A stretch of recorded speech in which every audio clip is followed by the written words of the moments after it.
America के खिलाफ Iran का इस्लामिक एकता कार्ड ब्रेक करिए।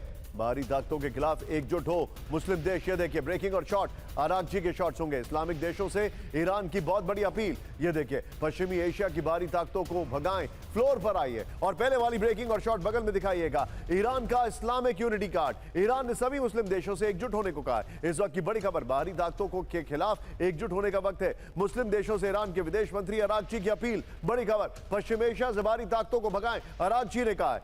विजय, हम ये दो ब्रेकिंग भी संभाल के रखिएगा। UEM जयपुर एक आदर्श लक्ष्य है। भावी छात्रों के लिए अच्छी नौकरी, भविष्य के लिए तैयार कौशल के साथ अच्छी शिक्षा। हम इस पर भी चैट करेंगे और एक और चीज पर चैट करेंगे। ये देखिए अब जरा बड़ी हैरान करने वाली खबर है। आइए जरा कैम 1 पर।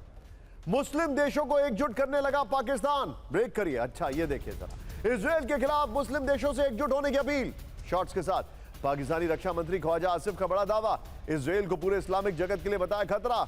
सऊदी और तुर्की के साथ रक्षा समझौते के बाद वार्निंग। आइए जरा फ्लोर पर। यह इस वक्त की बड़ी खबर, मुस्लिम देशों को एकजुट करने में लगा पाकिस्तान। यह बड़ी इंटरेस्टिंग खबर है। मुस्लिम जगत से इजराइल के खिलाफ एकजुट होने की अपील है। पाकिस्तान ही रक्षा मंत्री ख्वाजा आसिफ की मुस्लिम देशों से अपील है। विजय, पहले यही दो ब्रेकिंग लीजिए, उसके बाद वो दोनों ब्रेकिंग और शॉट लीजिएगा। सीधे चलिए जनरल पांडे सर के पास। सर मुझे एक बात बताइए, अब मुझे ये बोलने में थोड़ा सा हिचकिचाहट हो रही है, लेकिन मैं फिर भी आपसे सवाल पूछ रहा हूं। ये पहले ये वाली ब्रेकिंग और शॉट और उसके बाद वो दोनों ब्रेकिंग। मेरे दो सवाल हैं सर। पहला सवाल, मैंने कहा पहले ख्वाजा आसिफ की ब्रेकिंग और शॉट पीसीआर, उसके बाद वो दो ब्रेकिंग और शॉट। सर हमारे यहाँ ना अक्सर एक बात होती है जो कॉर्पोरेट वर्ल्ड में अक्सर होती है और शायद डिफेंस फोर्सेस में भी होती होगी, मुझे पता नहीं है।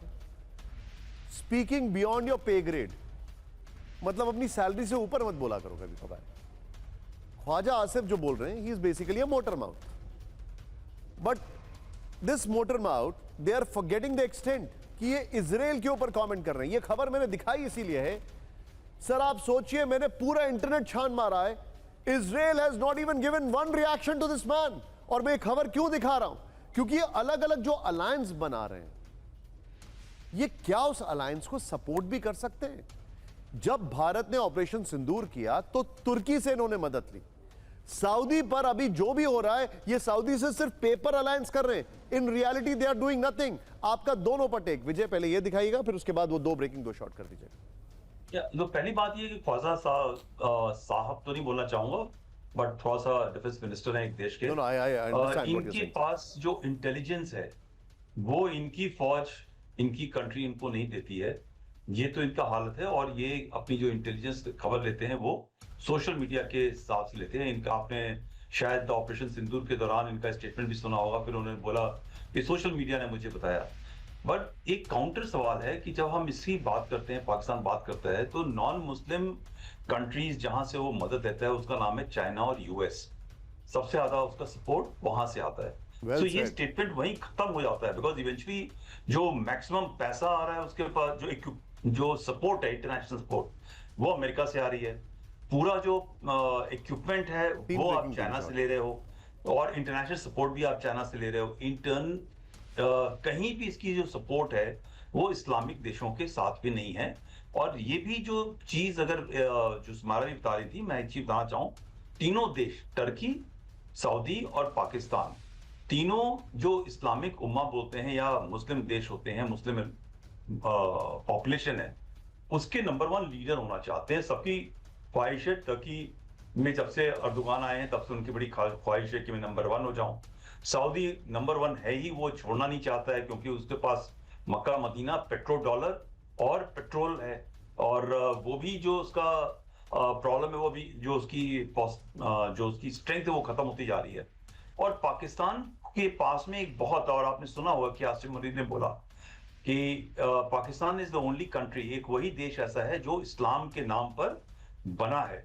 बाकी के पास तो इस्लाम पहले से था, बट ये पाकिस्तान इस्लाम के नाम पे खड़ा किया गया। सो एक ये मैं आपको डीप बंक करना चाहता हूं। बट उसी तरह दूसरी तरफ जो इनके प्रधानमंत्री जो ईरान ने बोला है, पेजेश्कियान ने बोला है अगेन कि मुस्लिम्स को इकट्ठा होना है, तो वो ये समझना, उनको मालूम होना चाहिए, उनको मालूम भी है कि जो सुन्नी है वो उनको इस्लाम के साथ में ज्यादा मानते नहीं है। वो ठीक है, वो थोड़ा बहुत उनको झेलना पड़ता है, बिकॉज हर देश के अंदर 25 to 30% शिया पॉपुलेशन है, उनको मैनेज कर रहे हैं। और सबसे अगेन इनका भी बड़ा मुश्किल है। देखिए, जितने भी इस्लामिक देश हैं, ईरान की किसी के साथ में दोस्ती नहीं है, यमन के साथ में जो प्रॉक्सी है उनके साथ है, तो किसी भी एक मुस्लिम देश के साथ में भी खासा अच्छी दोस्ती नहीं है।